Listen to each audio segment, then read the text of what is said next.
দেখুন, এই রকম কাপের চায়ের কাপ, মিডিয়াম, না ছোট না খুব বড়, আমি 1 কাপ এই যে আমুল নিয়েছি, গুঁড়ো দুধ। আচ্ছা, এখানে আমার লাগবে 1 কাপ লিকুইড দুধ। যে কোনো প্যাকেটে যে যেরকম ব্যবহার করেন, সেটা কিন্তু যে কাপে আমি আমুলটা নিলাম তার থেকে একটু বেশি, এরকম কাপে। এটা কিন্তু একটু বড় সাইজের কাপ। যে কাপে আমুল নিয়েছি তার এই কাপটার 1.5 কাপ লিকুইড দুধ নিলাম। আর আমার লাগবে 2 চামচের মতো ঘি। তাছাড়া লাগবে চিনি। মিষ্টিটা যে যেমন খাবেন সেই অনুযায়ী দেবেন। নমস্কার বন্ধুরা, উদরপূর্তি চ্যানেলে আপনাদের সবাইকে স্বাগত। আজকে আমি আপনাদেরকে একটি মিষ্টির রেসিপি বানিয়ে দেখাবো, যেটি এক ধরনের প্যাড়া। ইনস্ট্যান্ট তৈরি হয়ে যায়, বেশি কিছু উপকরণ নয়, খুব কম উপকরণে খুব কম সময়ের মধ্যে তৈরি হয়। এখানে আমি দেখুন গ্যাস জ্বালিয়ে দিয়ে একটা ফ্রাই প্যান বসিয়ে দিয়েছি, ননস্টিক ফ্রাই প্যান। এখন তো বিভিন্ন রকম পুজো অনুষ্ঠান লেগেই আছে, বাড়িতেই এরকম ধরনের প্যাড়া বানিয়ে ঠাকুরকে নিবেদন করা যেতে পারে। এখানে ফ্রাই প্যান একটু গরম হওয়ার পরে আমি 2 চামচ ঘি দেব। 2 চামচ ঘি দিলাম। এই ঘিটা একটু গরম হয়ে এলে এতেই আমি এখানে এই যে 1 কাপ দুধ রেখেছিলাম, সেই 1 কাপ দুধটা আস্তে আস্তে ঢেলে দেব। তো ফ্রাই প্যান গরম হওয়ার পরে এই যে আমি 2 চামচ ঘি দিয়ে দিয়েছি এবং এতে এই 1 কাপ দুধটা আমি ঢেলে দেব।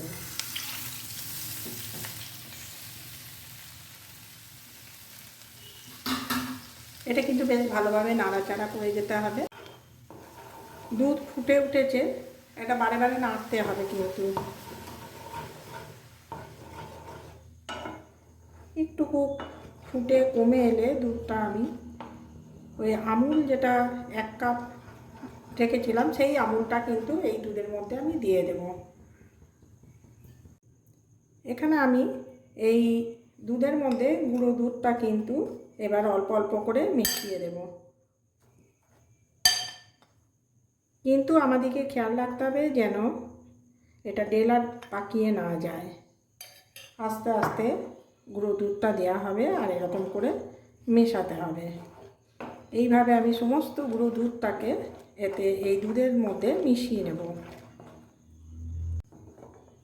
এখানে আমি সমস্ত দুধটা দিয়ে দিচ্ছি এর মধ্যে। এবার আমি আস্তে আস্তে কিন্তু এটা মেশাতে থাকব আর আস্তে আস্তে মেশাবো। দেখুন সমস্ত দুধটা আমি আমুলটা দিয়ে দিয়েছি ওই 1 কাপ দুধের ভেতর। এরপরে এটাকে আস্তে আস্তে সমানে নাড়াতে হবে আর খেয়াল রাখতে হবে যাতে ওই আমুল যেটা মেশালাম সেটা যেন কোনো রকম দলা না পাকায়, স্মুথ হতে হবে। দেখুন এই দুধটা যতক্ষণ ঘন হচ্ছে, এটা ঘন হতে থাকুক। এর মধ্যে আমি একটি কড়াই বসিয়ে তাতে চিনি দেব পরিমাণ মতো। মিষ্টিটা কিন্তু যে যেরকম খাবেন সেই অনুযায়ী দেবেন। তো চিনির ক্যারামেল তৈরি করব। দেখুন কড়াই বসিয়েছি গ্যাসে। এখানে আমি 4 চামচ চিনি, এখানে ক্যারামেল তৈরি করার জন্য 4 চামচ চিনি দেবো। খুব বেশি মিষ্টি দেব না, কারণ আমুলও তো মিষ্টি থাকে, সেই জন্যে। আর কেউ যদি চান বেশি মিষ্টি খেতে, সে বেশি মিষ্টিও দিতে পারেন। কারণ যদি মনে হয় একদমই মিষ্টি দেব না, সেক্ষেত্রে সেটাও চলবে। এবার এটা চিনিটাকে আমি আস্তে আস্তে নাড়ব। দেখুন আস্তে আস্তে নাড়বো, নাড়তে নাড়তে চিনিটা গলতে থাকবে আর ক্যারামেল হয়ে যাবে। খেয়াল রাখতে হবে যাতে চিনি পুড়ে না যায়। দেখুন চিনি কিন্তু আস্তে আস্তে গলতে আরম্ভ করেছে। এইভাবেই কিন্তু সমানে আমাকে নাড়তে হবে চিনিটা। যখন লাল হয়ে আসবে অর্থাৎ ক্যারামেল হয়ে যাবে, তখন আমি এখান থেকে এবার নামিয়ে নেব।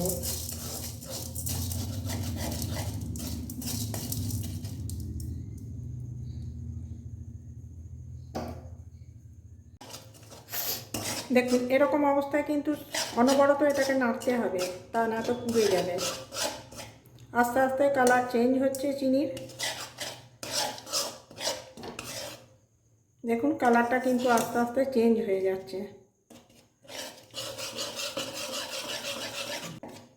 এরকম ক্যারামেলাইজ হওয়া চিনি যদি আমি দিই এই মিষ্টিতে, তাহলে কী হবে, এই কালারটাও, মিষ্টির কালারটাও কিন্তু চেঞ্জ হবে। এবারে আমি এই যে দুধটা ঘন হয়ে এসছে, এর মধ্যেই কিন্তু এই ক্যারামেল চিনিটা দিয়ে দেব।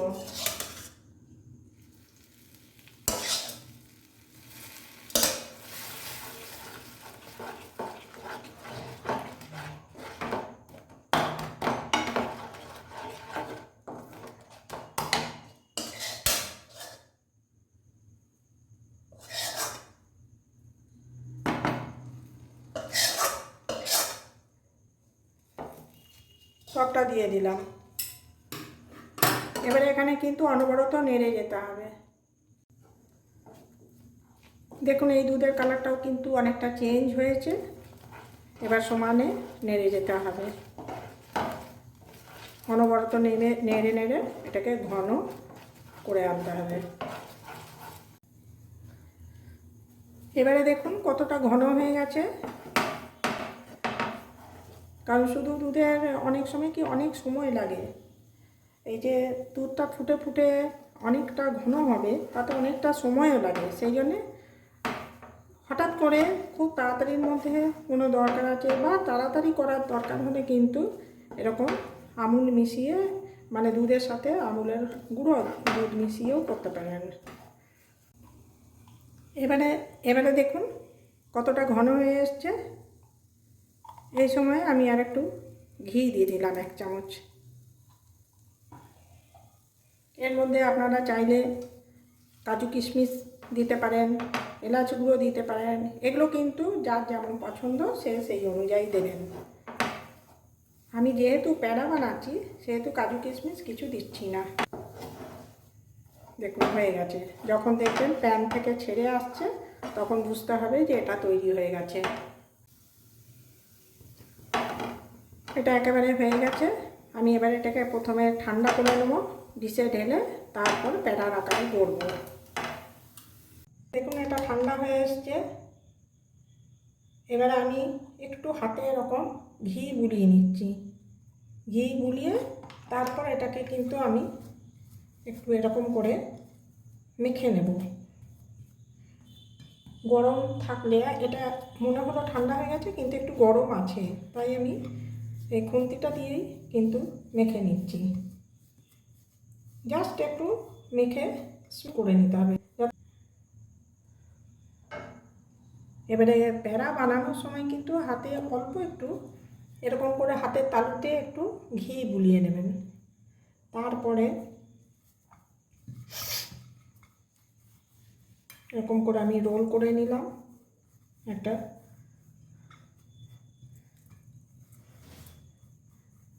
তাতে কি হবে, বানাতে সুবিধা হবে।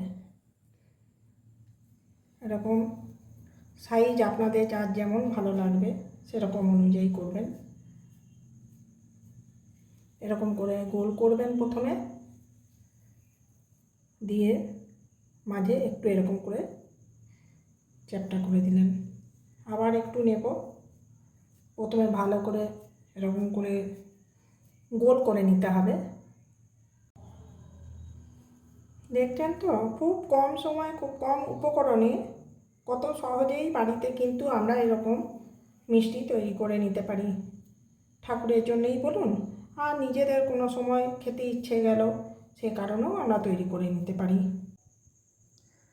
তাহলে দেখুন কত কম উপকরণে, কত কম সময় এরকম একটা মিষ্টি তৈরি হয়ে গেল। আজ আমাদের প্যাড়ার রেসিপি কেমন লাগলো আপনাদের আপনারা অবশ্যই কিন্তু কমেন্ট করে আমাকে জানাবেন। এরকম যে কোনো পুজো উপলক্ষেও বানাতে পারেন, আবার মন গেলে নিজেদের খাওয়ার জন্যও বানাতে পারেন। দেখবেন ঠাকুর মন্দিরে পুজো দিতে গেলে কিন্তু এরকম প্যারা আমরা কিনে পুজো দিই। এখানে চিনিটা ক্যারামেল করে দিয়েছি বলে এই রঙটা এসছে।